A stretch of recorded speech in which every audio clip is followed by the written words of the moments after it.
প্রিয় দর্শক, সাজ্জাদ কাদেরের প্রীতি এবং শুভেচ্ছা নিন।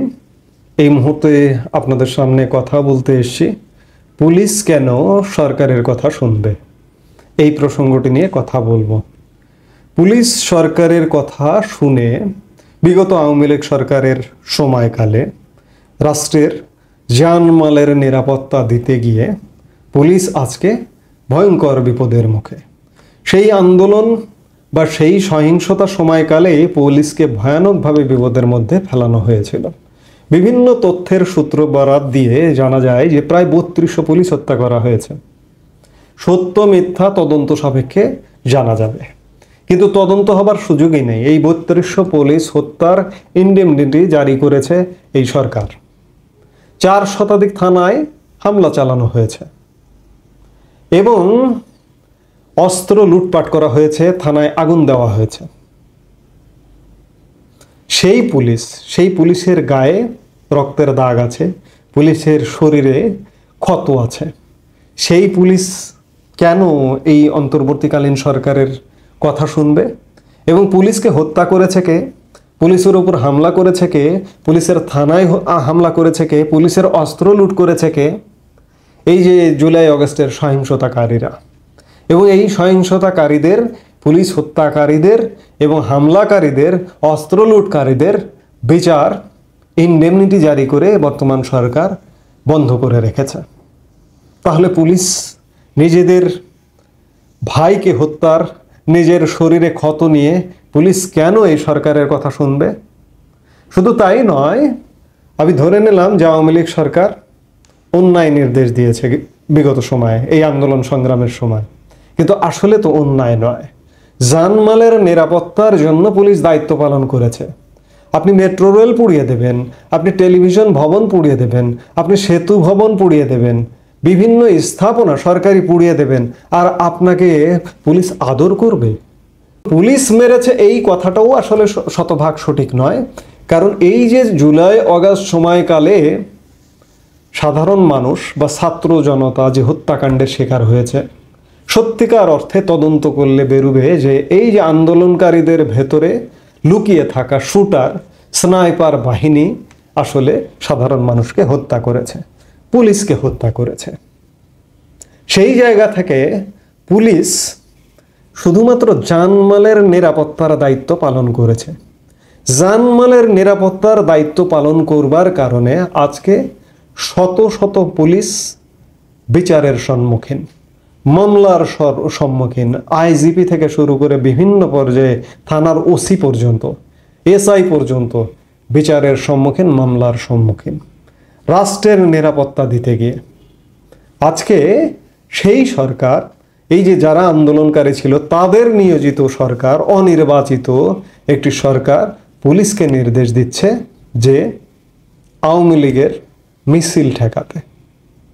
পুলিশকে আওয়ামী লীগের মিছিল ঠেকাবে, ঠেকিয়ে দেবে? আজকে আওয়ামী লীগের মিছিল ঠেকিয়ে দেবে। আওয়ামী লীগের মিছিল কেন ঠেকিয়ে দেবে? সংবিধান তো আওয়ামী লীগকে মিছিল, মিটিং, সমাবেশ করবার অধিকার দিয়েছে। আওয়ামী লীগ যতক্ষণ পর্যন্ত নিষিদ্ধ রাজনৈতিক দল নয়, ততক্ষণ পর্যন্ত তার মিছিল, মিটিং, সমাবেশ করবার অধিকার আছে। আপনারা জানেন যে গত শনিবার স্বরাষ্ট্র উপদেষ্টা জাহাঙ্গীর আলম চৌধুরী সংবাদ মাধ্যমকে বলেছেন যে পুলিশকে নির্দেশ দেওয়া হয়েছে আওয়ামী লীগের মিছিল ঠেকাতে। যদি ঠেকাতে না পারে পুলিশ সদস্যের বিরুদ্ধে ব্যবস্থা নেওয়া হবে। এটি একটি অন্যায়, অবৈধ সরকারের অবৈধ নির্দেশনা, অসাংবিধানিক নির্দেশনা, অসাংবিধানিক সরকারের অসাংবিধানিক নির্দেশনা। কিন্তু এই অসাংবিধানিক অবৈধ নির্দেশনা পুলিশকে পালন করবে? আমি হলফ করে বলতে পারি যে পুলিশ পালন করবে না। পুলিশ আসলে এই সরকারের পক্ষে কাজ করছে না। কারণ পুলিশ এমনি বিগত আওয়ামী লীগ সরকারের সময় রাষ্ট্রের দায়িত্ব পালন করতে গিয়ে, রাষ্ট্রীয় দায়িত্ব পালন করতে গিয়ে হামলা, মামলা, হত্যার শিকার হয়েছে। সেটি তো ছিল একটা নির্বাচিত সরকার, সাংবিধানিক সরকার।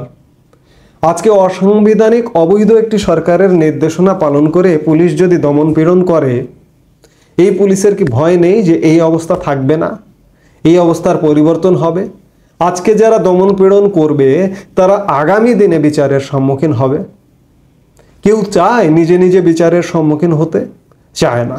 এজন্যই পুলিশ কেন আসলে এই অবৈধ, অনির্বাচিত, অসাংবিধানিক সরকারের নির্দেশ শুনবে? নির্দেশ শুনবে না। আওয়ামী লীগের যে মিছিল, মিটিং হচ্ছে, দিন দিন আরো বাড়বে এবং আওয়ামী লীগ যদি সংগঠিত হতে পারে, এটি এত বিস্তৃত হবে যেটি ঠেকিয়ে রাখা সরকারের পক্ষে এক প্রকার অসম্ভব। এজন্যই চিন্তায় সরকারের মাথা খারাপ। এই সরকারের চিন্তা করা দরকার যে প্রবল প্রতাপশালী রাজনৈতিক দলের একটি সরকার আওয়ামী লীগ সরকার, সেই সরকারের একান্ত বাধ্যগত পুলিশ ছিল, সেই পুলিশ কিন্তু সেই সরকারকে রক্ষা করতে পারেনি। আজকে এই উপদেষ্টা পরিষদ একটা ঠুনকো সরকার, অসংগঠিত, অরাজনৈতিক লোকজনের একটি সরকার। তারা কিভাবে ভাবে যে পুলিশ তাদেরকে সুরক্ষা দিয়ে রাখবে আজীবন? আজকেই সামরিক বাহিনী মাঠ থেকে উঠে যাক, কালকেই কি যে ভয়ানক পরিস্থিতি হতে পারে সেটি কল্পনা করলেও সেটি বিস্ময় জাগে। তো কাজেই পুলিশ কেন শুনবে এই সরকারের কথা? পুলিশ তো শুনবে না। কাজেই যেহেতু শুনবে না, আওয়ামী লীগ যে মিছিল মিটিং বিচ্ছিন্নভাবে করছে, এই বিচ্ছিন্নভাবে না করে সংগঠিত হয়ে একযোগে মাঠে নামুন, একদিনে মাঠে নামুন। সেটা 1 মাস পরে নামুন, সেটা 2 মাস পরে নামুন, একযোগে নামুন। তাহলে পুলিশও আপনাদের কিচ্ছু করতে পারবে না। এই মুহূর্তে এ পর্যন্তই। সবাই ভালো থাকুন, সুস্থ থাকুন। আমাদের ভিডিওগুলো নিয়মিত পেতে সাবস্ক্রাইব করুন Sajjad Kadir and the legends YouTube channel এবং লাইক, কমেন্ট, শেয়ার করে সাথে থাকুন।